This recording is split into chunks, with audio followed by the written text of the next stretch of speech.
George Carlin once observed a universal rule of the road. Every driver who is slower than you is an idiot, and every driver who is faster than you is a maniac. You, on the other hand, you are the golden mean. You are because you say you are, and who would dare to contradict you? You see, we all naturally do what is right in our own eyes. That's our phrase for today. This saying is an important one in the book of Judges.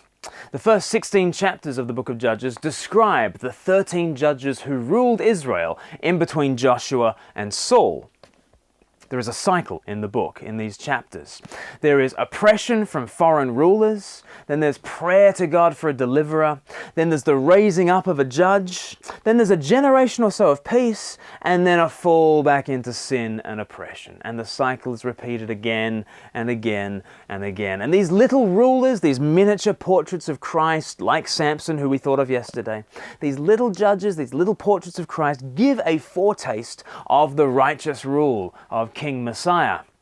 But little Christs sin and they die. They cannot deliver, not finally. And when they go, society falls into an even deeper chaos. Without such a judge above them, the people would judge themselves. And no matter how depraved the circumstances, always their self-declared verdicts were not guilty. In the final 4 chapters of the book of Judges, we read about the results of people doing what is right in their own eyes. It's not pretty. There's rank idolatry, there's warfare, there's adultery, there's brutal rape and murder. Finally, there is a near total genocide. These chapters are like a kick in the stomach, really. We are left reeling by this vision of Christlessness. And the phrase which bookends the whole sorry's tale is this phrase. Judges chapter 21 verse 25. In those days Israel had no king. Everyone did as they saw fit. Or you could translate it, they all did what was right in their own eyes. Here is humanity in its natural state. Christless humanity, if you like. That's what they are, doing what is right in their own eyes. And what is so chilling is that their moral justification was married to utter wickedness. It's not just breaking the speed limit that they deem to be right in their own eyes. They deem rape and murder and genocide to be right in their own eyes. And yet who can deny that the very worst atrocities in history have not been committed by people who thought that they were evil? They've been justified by their perpetrators, who said that it is right in their own eyes.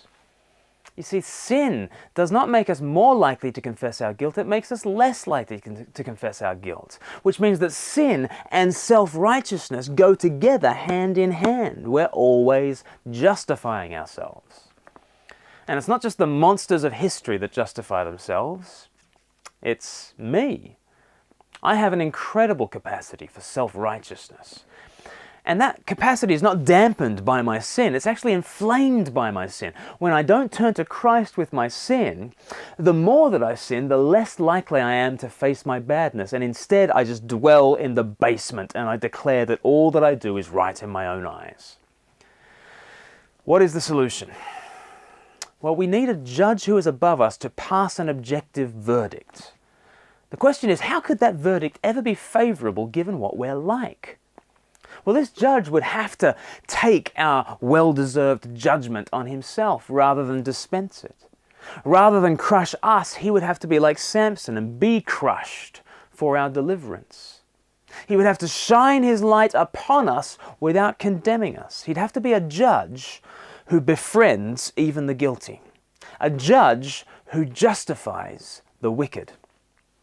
Only then can we throw open the curtains. Only then can we come clean and confess to who we really are. And here's the irony. When we acknowledge our sin to Christ, then we are justified by Christ. Or to put it another way, we become right in His eyes. Therefore, the world is divided into those who are right in their own eyes, and so they are wrong in Christ's eyes. Or, here's the miracle that Christ offers us, the miracle available to you today. Come clean. Become wrong in your own eyes. and then through Christ's justification, you become right in His.